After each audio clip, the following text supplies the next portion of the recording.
Good morning, everyone, and welcome to St. Luke's Sunday Forum. I'm Ed Bacon, the interim rector of St. Luke's Episcopal Church in downtown Atlanta, and I have some amazing conversational partners with me this morning. Those of you who were with us last week heard about the amazing turnaround of Chris Buckley at the instrumentation of his wife doing one of the strangest interventions I've ever heard about. We'll get into that in a few minutes. It was so powerful, though. Chris did a 180 on his addiction to hatred after and while he was the second in command of the KKK in the United States of America. And these two friends of ours, I'm going to introduce them first, had connected me with Chris after I saw Chris on the Lester Holt NBC show and put Chris's story, highly abbreviated, into my Sunday sermon the next Sunday. And then a member of the parish said, would you like to know who, So one thing led to another. We don't need to get into that. What we need to get into is the heart of the story, which is one of the most miraculous stories of redemption I have ever heard about. So let's meet the documentarians who were the connectors between my Sunday sermon and Chris and Melissa Buckley. So I want you to meet first Den Blankenship, and also I want you to meet Aaron. Where's Aaron? Is Aaron here? Here. Oh, there you go, Aaron Bernhardt.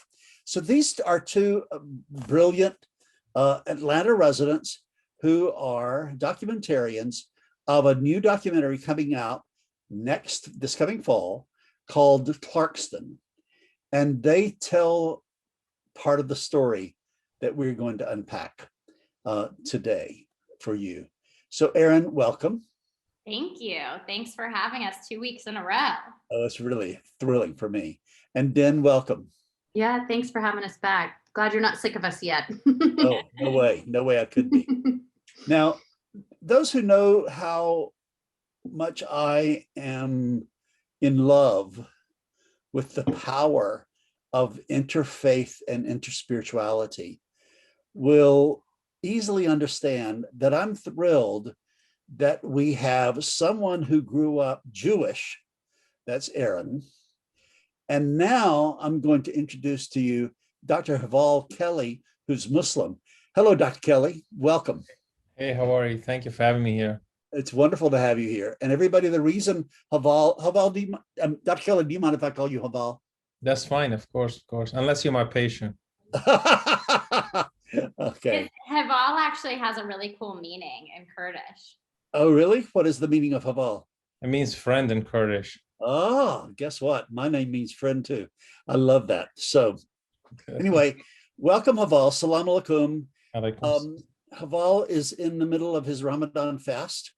And the reason, one of the reasons he's here is because Chris Buckley, our person from last week, was a rabid, hate-filled Islamophobe and hated absolutely everything Muslim.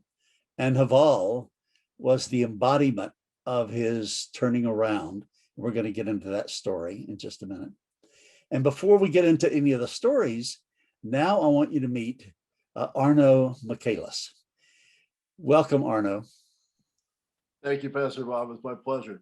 It's really, really great to have you. But before we go back to tell the story, I want everybody to understand that Arno was the person who came in to the Buckley's life in an amazingly solidarity and compassion-filled way for more than a year, and actually flew Chris to Los Angeles for an amazing transformational journey, and we'll unpack that as well.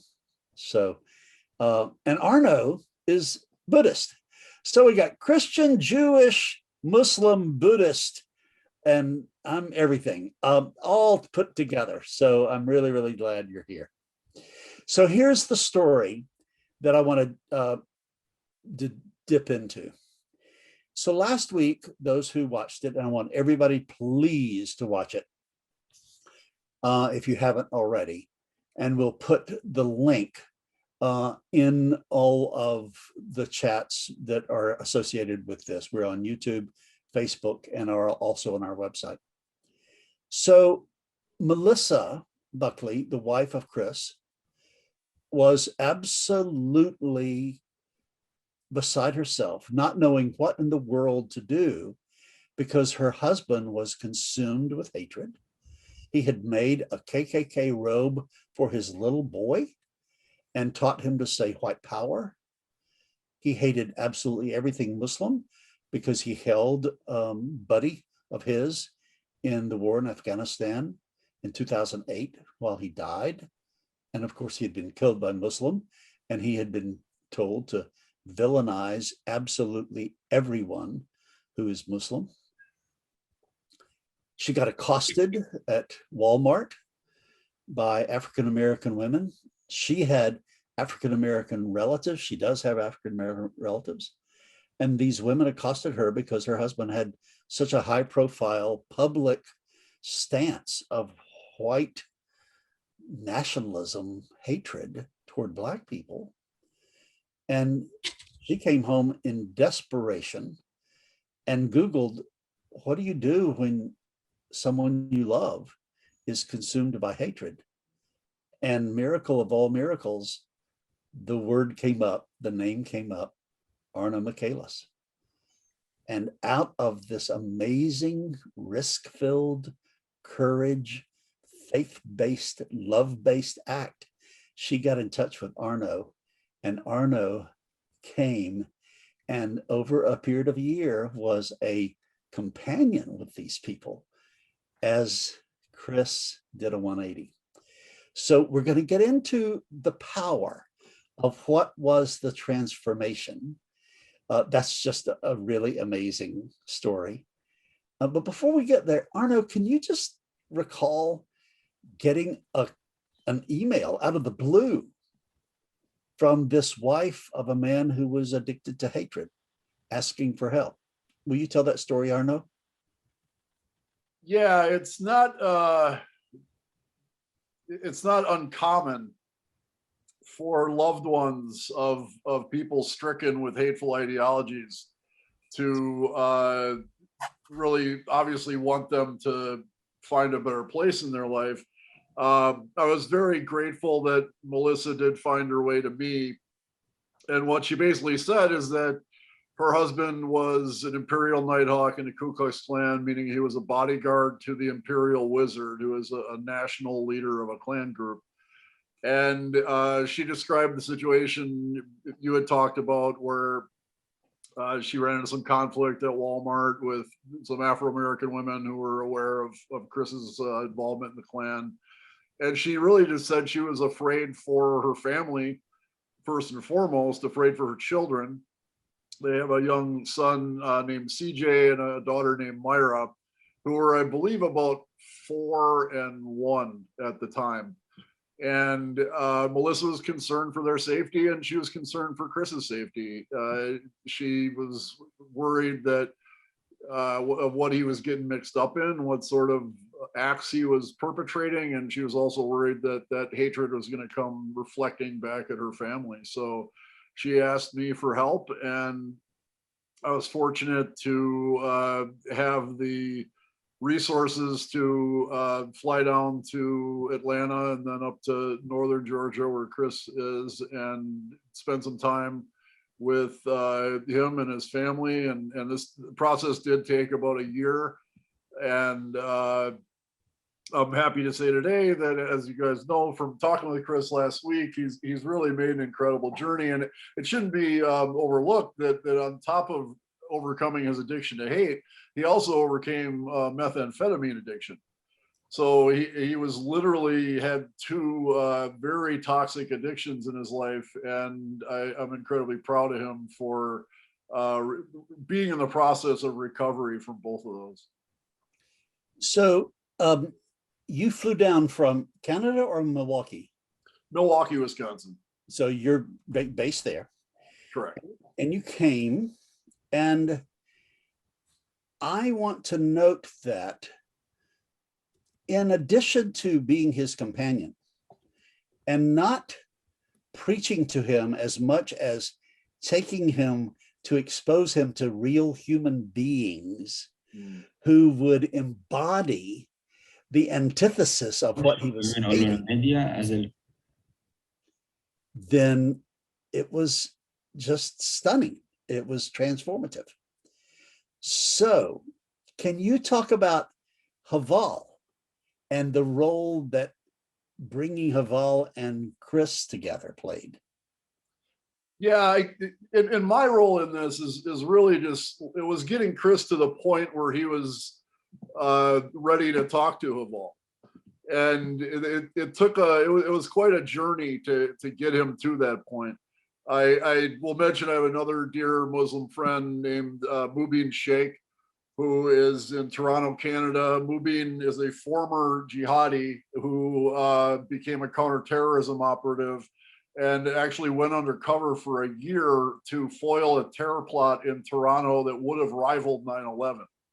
So Mubin is like a real live superhero. And I love Mubin and I love Heval. And I know Heval's been through enough having come here as a refugee. I didn't want to make Heval the first Muslim person that Chris talked to.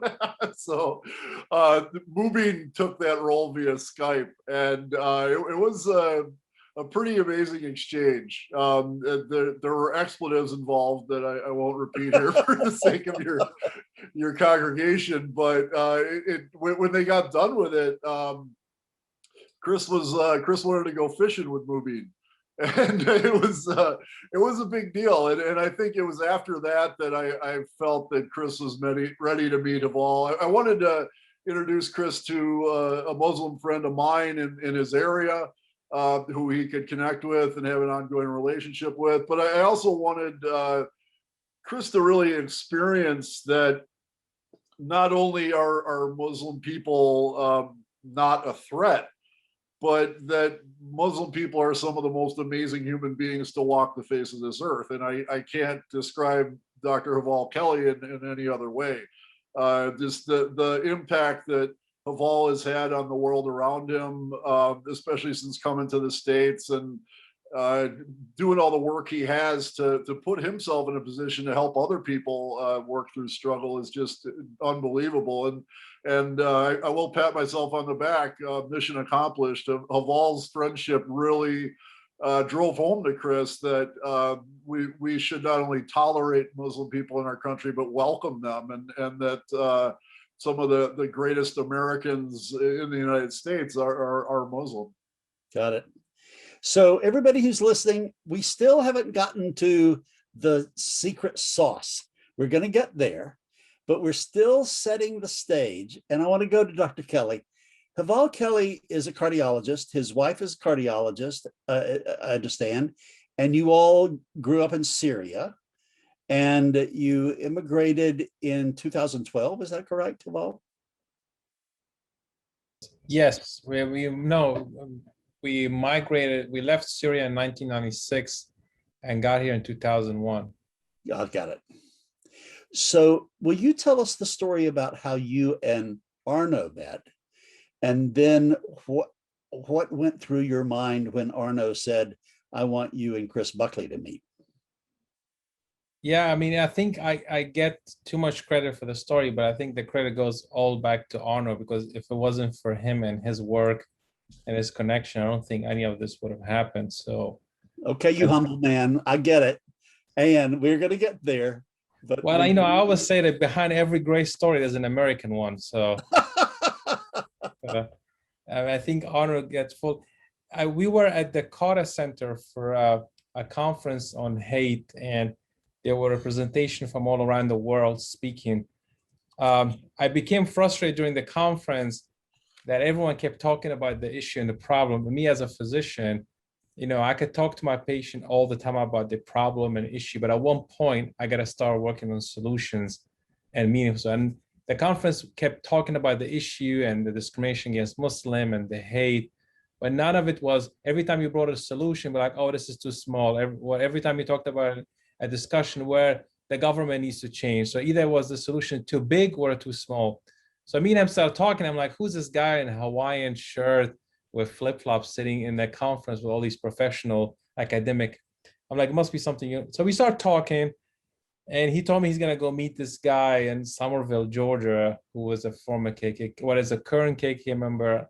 He's like, want to come with me? I was like, well, I have him on call. I have to go back to the hospital, maybe later on. And I didn't think much of it. And then down the road, he pretty much connected us online. And like, people say social media is a way of spreading hate, but I think social media could be a way of spreading relationships. So he actually connected me with this guy on Facebook. The way I approach it, Chris, is different from a lot of people. Yes, at that time I was finishing my cardiology fellowship. I knew I came from a very strong academic background. Chris is someone who just, former drug addict, formerly current KK member. I wasn't approaching like, here's a doctor, I'm smarter, I have better knowledge. It was like, I took off my white coat and maybe approach him just like a human being. And actually I gave him my cell phone number. I tell him, hey, I'm driving home after my call. You're welcome to talk to me. So we start talking to each other. I told him about my work in the VA hospital, how I work in the emergency room, and I enjoy working with a veteran, trying to find common grounds. And then since then, we start talking more on the phone and discuss an issue, realizing we have more in common besides, the negative stuff. So we were talking about our love for a country. I mean, he obviously someone who went to fought in Iraq to protect his country, and I love America and I'm a new American. So we shared our passion for the country in a different time span. And that's how it started. It was just a simple conversation. It was no like me go reading psychiatric books about how to change people's mind, or the 5 tips how to influence someone's mind, or Carnegie's book about how people love you more. It was just a simple human interaction at that time. Thank you. So Arno, let's now get down to the heart of the matter. I asked Chris Buckley, what did Arno say or embody to you that really had the power to turn you around? And he said the following: it was a program of unconditional compassion. And at that point, my mind just blew. So Arno, can you unpack what Chris Buckley is talking about when he calls your way of life a program of unconditional compassion? Yeah, I'm happy to, and I'm happy to because I think compassion is so underrated, along with kindness and along with forgiveness. I believe that those 3 noble human qualities are really the greatest weapons that we have in the fight against hate and in the fight against violence, in the fight for peace and for fellowship. And I've learned this firsthand as I am also a former white nationalist. I was involved in white nationalist hate groups from 1987 until 1994. And it was the compassion shown to me by people I claim to hate. You can see a pattern here. that changed the course of my life. It was people like a Jewish boss, a lesbian supervisor, Black and Latino coworkers who refused to capitulate to my hostility and reflect it, which is always what I was trying to provoke. And instead, they put themselves in a position of power with compassion and said, I'm not going to play by your rules, Arno. I'm going to dictate the rules of our engagement to you. And working with Chris and other military veterans, I've learned to think tactically. And tactically, if you want to accomplish an objective, it's not a good idea to play by the rules that your opponent sets.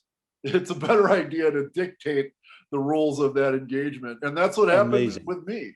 And because of the kindness of these very brave people, I was able to leave white nationalist hate groups in 1994. Went a long journey of my own, led me to 2010 when I went public with my story. And that's what eventually led me to meet Chris. And I will say in all candor, when I met Chris, it was all I could do to not punch him in the mouth. Yeah. He was incredibly hostile. He was incredibly offensive. He was cussing like a sailor, which doesn't bother me. Everybody who knows me knows I cuss like a sailor myself. I actually find cussing kind of endearing.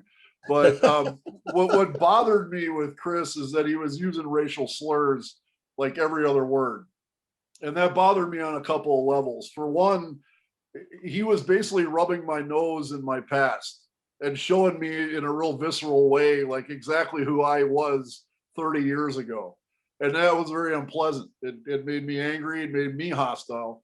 But most of all, when I hear language like that, that's language that has been systematically designed to dehumanize people. And today, there are people in my life like Heval, and I can rattle down a very long list of people who have more melanin in their skin than I do. And so when I hear racial slurs used, it's language that dehumanizes people that I love and that I cherish. And that makes me as angry as anyone else, as someone would feel if they said something about their mother or something like that. Yep. Yep. So as angry as I was, I took a breath. And I, as a Buddhist, meditation is my daily prayer. I do it on a regular basis. I practice sitting and working on my own sense of inner peace.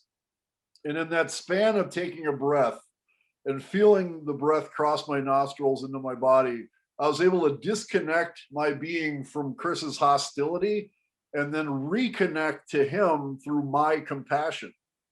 And remind myself that the reason he's acting this way is because he's suffering. And when I can get that through my head, now I can overcome my anger against him. And rather than punch him in the mouth, I just said, I get all that, Chris. I've been where you are. I've spent 7 years of my life there, and I've said everything you have to say, better than you'll ever say it, actually. And you haven't been where I am now, where I walk the world and I see family everywhere I look amongst human beings. I go places where you're terrified to go. And I'm delighted to do so. And I do so with joy and with gratitude. And I'm welcomed as a family member by people that you are committed to hate. And that kind of led us to our trip to Los Angeles. Okay, now we're gonna pause. Sure. Because you've said some things that made me take deep breaths. Okay. So I want to go back to some things, and then I want to talk about the trip to Los Angeles. Sure. Because that's huge. Now, before we go there, I really do want to go back to your Buddhist practice. Sure. And just repeat that, because I know that the people who are watching are going to want that repeated. But before I go there, I see that Aaron Bernhardt has brought in another guest, and let's just say hello. Aaron, hi. Who is this, Aaron? This is Boyd, and he is being raised to be a good ally. One of his best buddies is Heval's son, who's a few months older than he is. So they're the next generation of activists. New world. So, Dan, how are you doing with this story so far? I mean, I always love hearing it afresh, we got to witness so much of this. So it's cool to hear y'all talk about it, Yeah. So all of this is documented. Although we weren't there when you and Chris met, but yeah. What'd you say, Ed? All of this is documented in the movie, in the film. Yeah, I think Din mentioned this last time, but just to reiterate, when Heval, Arno connected Heval and Chris, and they kind of had this online friendship forming. And then when Heval went to actually meet Chris, it was Heval, who's Muslim, me, Jewish, and our director of photography filming it, who's black, half white. And so you had a Muslim, a Jew, and a, African American color driving to, a small town in rural North Georgia to meet a guy who was supposedly leaving the KKK. And my husband was like, this sounds like a trap. So just really glad at how it worked out. I love it. I love it. Thank you all for chiming in. Arno, please, let's go back. So I simply would love for you to repeat, my friend, the fact that Chris came at you with so much offensive language. And then will you please talk about your breathing practice and what you did in terms of separating and disconnecting from his hatred, his energy. Just repeat that, my friend, please.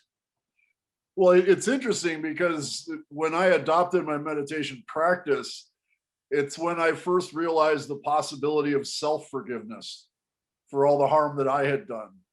And before I had sat to meditate and learned from a 2,500-year-old oral tradition how to be gentle and forgiving and compassionate and kind to myself, I had resigned myself to never forgiving myself for the people I had hurt.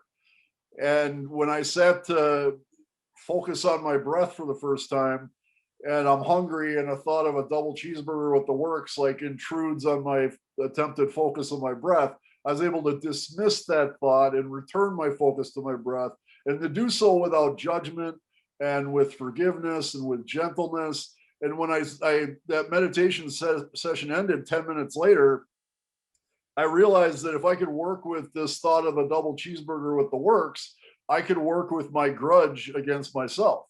They're both the same raw material. They're both made from my thought, from my mind. And that when you practice doing that every day, even for 10 minutes a day, you can reach a point where I was with Chris, where I'm in a very tense, hostile situation.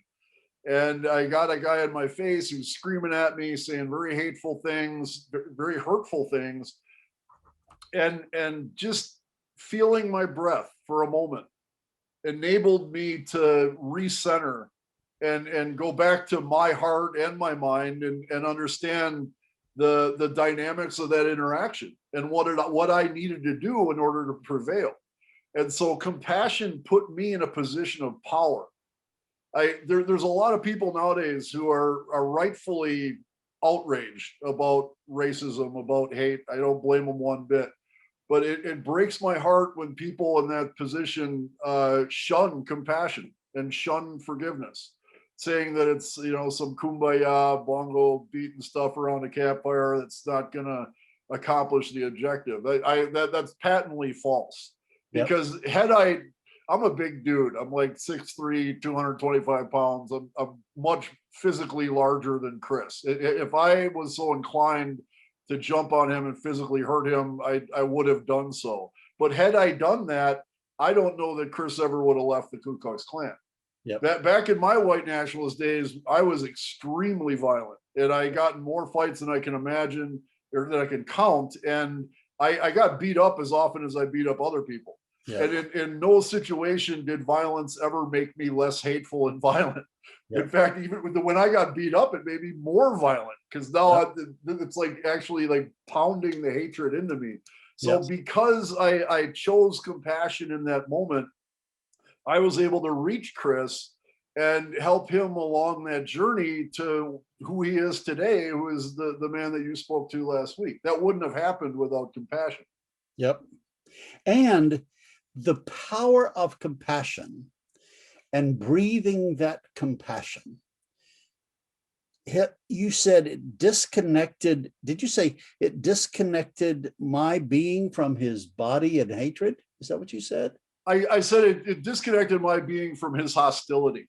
From his hostility, And that's what's happening. If we're in an interaction with someone and they're hostile towards us and we're hostile back, we are literally puppets on a string. We're not in control of our response and our thoughts and our actions.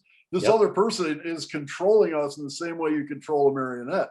And rather than be controlled by a very traumatized, broken, hateful man, that breath and feeling it come into my nostrils enabled me to break that hold and then to reestablish it in my favor according to my rules. And those rules being the universal human value of compassion and forgiveness. Yeah. So we're gonna get to the trip to Los Angeles in a minute, Arno, I promise, because Awesome. that is just as amazing. But Heval, I'd like to go back to you.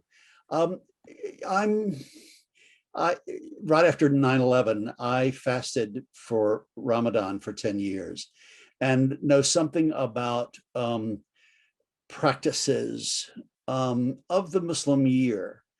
And one of my dearest Muslim friends, I asked her once, she was teaching at my church, and I was asking what was the essence of her practice of Islam.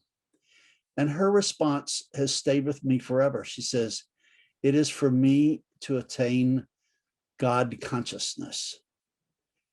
Can you, Heval, talk a little bit about what's going on inside you spiritually that is resonant, not the same necessarily by any means, I don't want to blur any distinctions, but is resonant with what Arno is talking about in terms of compassion? Can you talk a little bit about that, Heval? Yes, I mean, that's a question to think deeply about it, and to reflect. And I think just to, go by what Arno's saying, it just compassionate things in every religion out there. I don't think there's any religion that advocates for violence. Most religions have a common ground of just serving each other. I mean, I don't think Islam is just focused on the prayer and then Ramadan. If you don't say hello to your neighbor next door, or don't worry about if your neighbor has any food, what if you see someone, you're trying to help them. If you cannot do that and just focus on the logistical part, then you're missing the part of the religion. And I think that's what Islam is about.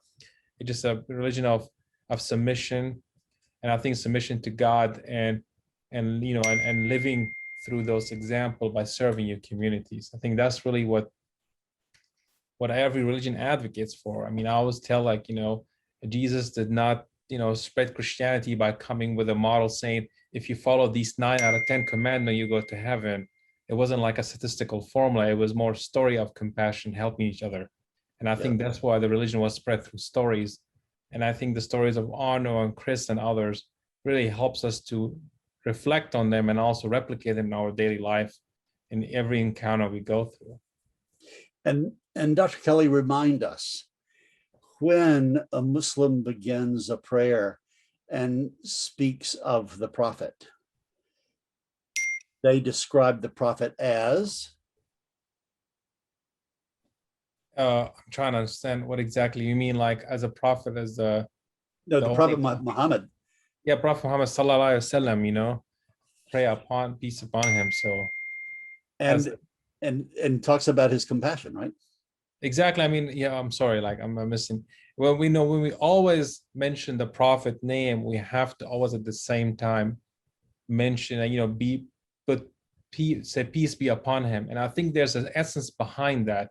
Every time you mention a name, it reminds you of focusing on peace, focusing on compassion. But you're perfectly correct. The most merciful, the most compassionate, right? Yes. Yeah. And what's the other thing you say, you and Mama Amina say all the time? It's like alhamdulillah. Alhamdulillah. What's that? Oh yeah, like thanks to God. I mean, the whole essence of Islam really is about reminding yourself, and that's what Ramadan purpose is reminding how blessed you have. I mean, you're fasting all day long, not eating and drinking, but by the end of the day, you're blessed to have food. But how about the others who don't have that? And I think that's the essence of the whole religion is when doing the fasting. Yeah. So now we have to talk about the trip to Los Angeles, everybody. So this is one of the most amazing things, Arno, I have ever heard in my life, that you said to this guy who was verbalizing all of this bile, hatred, gross, offensive language, I'm going to put you on a plane and I'm going to take you to Los Angeles. Can you take it from there, Arno, please? Yeah, so it's always very important to me to walk the walk, so to speak. And I do my best to do that in my day-to-day life. So when I advocate for diversity and I talk about what a blessing diversity is for humanity, I don't like just say that and then not operate in a diverse environment myself. I go out of my way to connect with and maintain relationships with people who don't look like me. And it's become beyond a habit, beyond a practice. It's just kind of my way now. And it's part of my joy. It's part of why I love life so much. And I wanted Chris to experience that as well. And what better place than Los Angeles? But another real important reason why Los Angeles was chosen for this trip is because of a really amazing organization called Homeboy Industries. And I understand you're familiar with Father Greg Boyle, Pastor Ed. Father Greg is a Jesuit priest. He was assigned the poorest parish in East LA about 35 years ago. And in order to give one kid a job, he started a bakery in the back of the church. This ultimately became Homeboy Industries, which today has an annual operating budget of around $15 million. And they raise over 10 million of that themselves through entrepreneurial activities, of which the bakery is still a part. They have an amazing restaurant called Homegirl Cafe. They do screen printing, embroidery. They train people to do solar installation, to fight wildfires. And all this is all in the process of helping people who have been involved in gangs to turn their lives around. So Homeboy Industries, where I had the grace to visit a couple times, and I'd met Father Greg, and I have a dear friend named Hector Verdugo, who's the associate executive director there. Homeboy Industries is like this hive of activity that is just swarming with all sorts of people from all different backgrounds who are helping each other and turning their lives around. A great example is there's two very notorious street gangs in the Bloods and the Crips, who I believe originated in Los Angeles. When you go to Homeboy Industries, you will see Bloods and Crips not only in the same room, but like literally baking bread together and like doing work together. And they do so with joy, because while they might hate each other out in the streets, they may have even shot at each other or killed each other's loved ones. When they are in Homeboy, that place is the embodiment of unconditional compassion. And when I took Chris there, he first sat with Hector, and Hector and him had a talk together. And I wasn't in the room. I just wanted Chris and Hector to have some time to chat. And Chris came out of there this ball and mess, and just was so touched by Hector's care for him, even though they had never met. And then we had a tour of the whole place, and Chris honestly couldn't stop crying the entire tour. Now, all this is being filmed as part of an unscripted series that unfortunately never ran, but we have a film crew following us this whole time.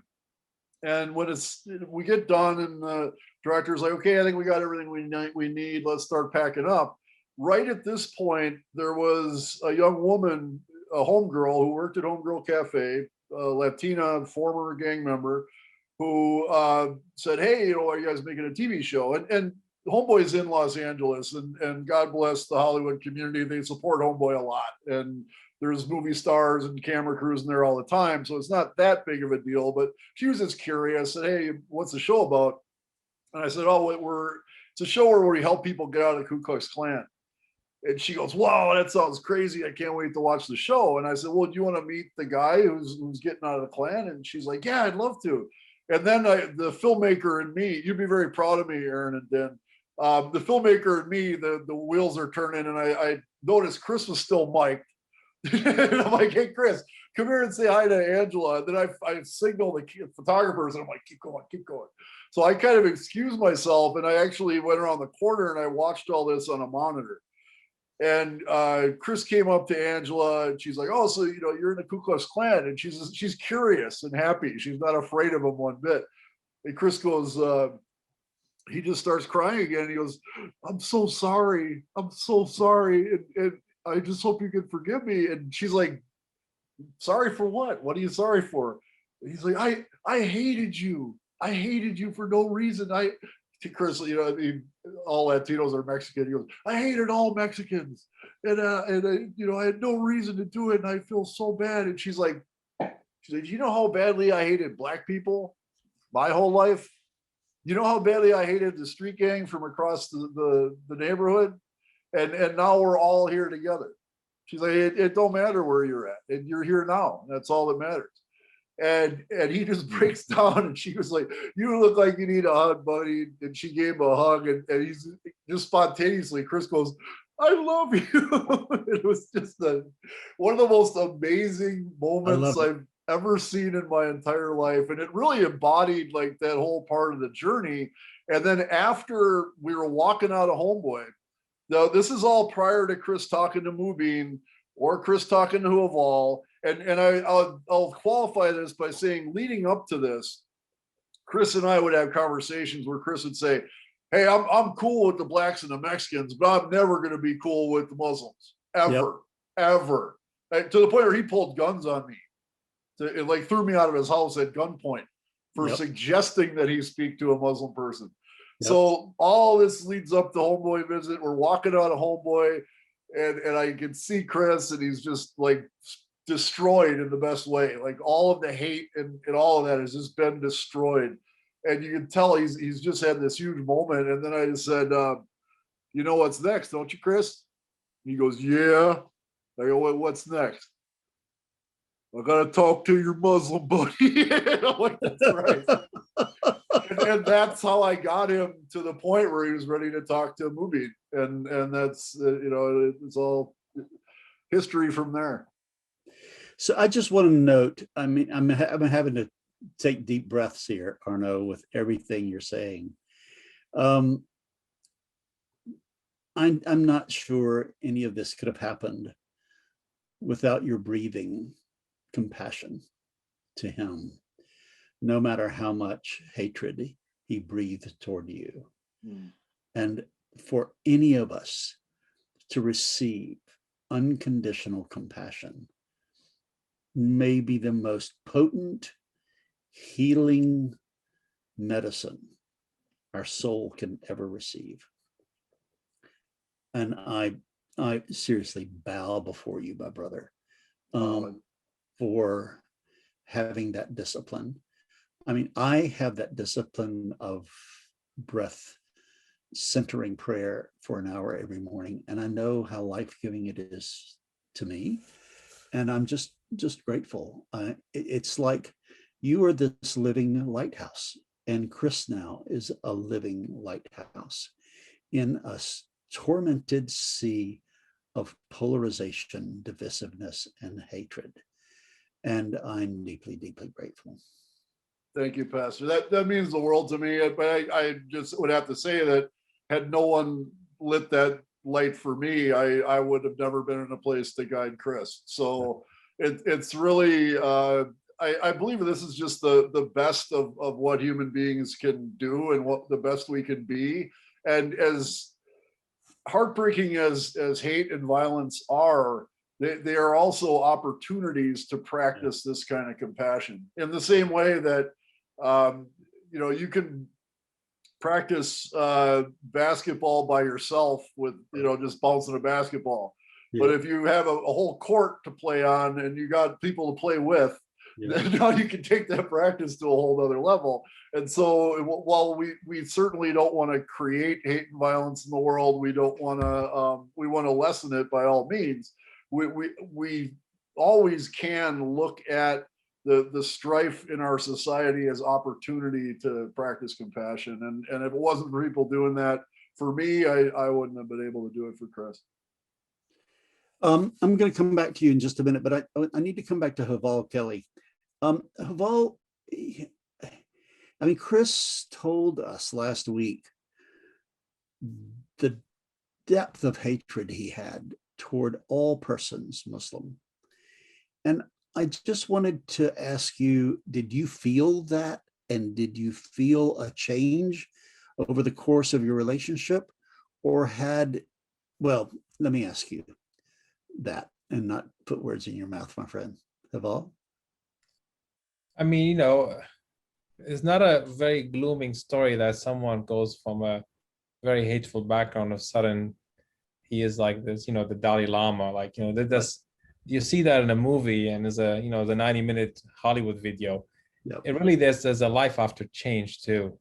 And I tell people like they he had to struggle to go through that. And sometimes it'll come out, like especially during the election time and the Trump era, like he will post things, he will forget that he's going through change. He forgets that, for example, that people are looking for inspiration in his words. And it takes time, it took him time to get rid of a lot of those things from his past. But I think people need to remember, like, it's not like one day he meets a Muslim guy and now he's like, like a changed person and he's all loving. Things from the past could come around, especially when moments of watching, the news. And, he's also like, as a veteran, he was dealing with a lot of like, sometimes with PTSD and things that could reflect back on him and his experience. So we have to keep that in mind. It's just like dealing with my patient. I don't expect my patient to, like, when I tell them they need to lose weight, if they lost some weight, is great, but they might bounce back and eat something bad, and it's fine. We could go back on track, and that same thing I treat his change. So it's just going to take time until he get on the right track. And it might take years until he like fully recover from it too. Yeah. Yeah.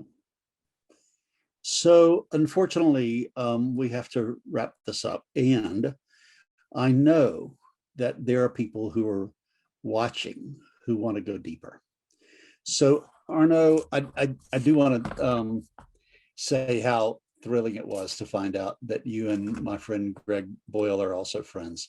He is one of the closest friends I have. And when I lived in Los Angeles County for 21 years, we were together a lot, and he spoke in my church a great deal. And he loves to, he told me about Pema Chodron coming to visit Homeboys once. And she just wanted to hear about Homeboys. And she said, I wanted to come by and see you because I have to go and see a lady called Ms. Oprah Woodford. And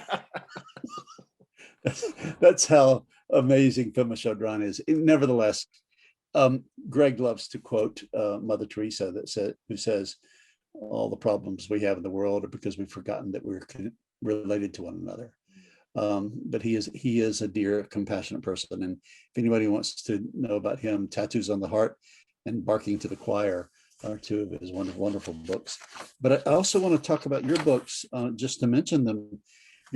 My Life After Hate is your memoir, is that correct?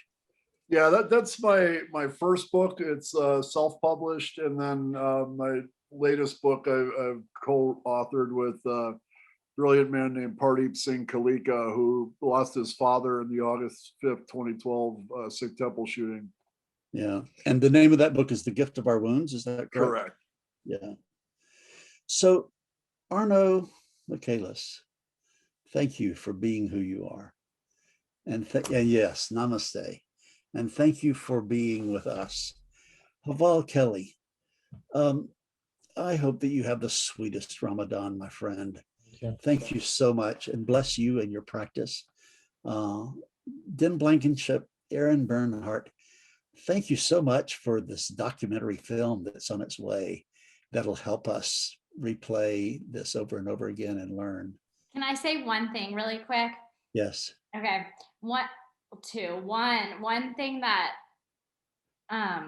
that I think Arno saw in Heval that is so important and different between Heval and Chris is that Heval was patriotic about America, Yes. where Chris was more nationalistic about it. And we kind of get into that in the film, which I think is important. And then another thing about Heval is it wasn't just Heval, like Heval didn't just help Chris helped Heval a lot too. And I remember driving back from, filming Heval meet Chris for the first time. Heval had a lot of realizations, and then he spent the next 18 months talking about those. So can Heval just say one really quick thing about what he has learned from Chris? Please, Heval. I mean, I learned from him that, change is possible. and then, a lot about hunting deers. So that's something that I learned, and living in the wild, in the countryside. So that's something I wasn't exposed to, but it just learned That's like you could not be what I friendly. was looking for. I was looking for how you learned, like you said, like you, by experiencing that rural poverty, you realize like, oh, you had never seen anything like that. And you realize like, oh, I understand, like they're like the forgotten America. And that just is so Yeah, powerful. I mean that's an important part, but I guess we leave it for people to watch in the film. So Yeah. that's assignment. So. But that is the one of our lessons that we must learn, is the humanity that exists, the real, genuine humanity that exists in all of our identities that don't normally get put together. So, Den, thank you so much for being with us. Really appreciate it. Thanks for So having us. pardon? Anything? Thanks for having me. Thank you, everyone, for joining us on Sunday Forum at St. Luke's. The great thing is you can play this over and over and over again and keep learning from it and going deep and going into these books that we've talked about. I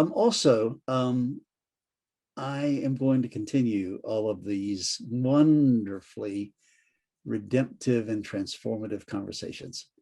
But so glad you were with us today. Have a great week. Thank you.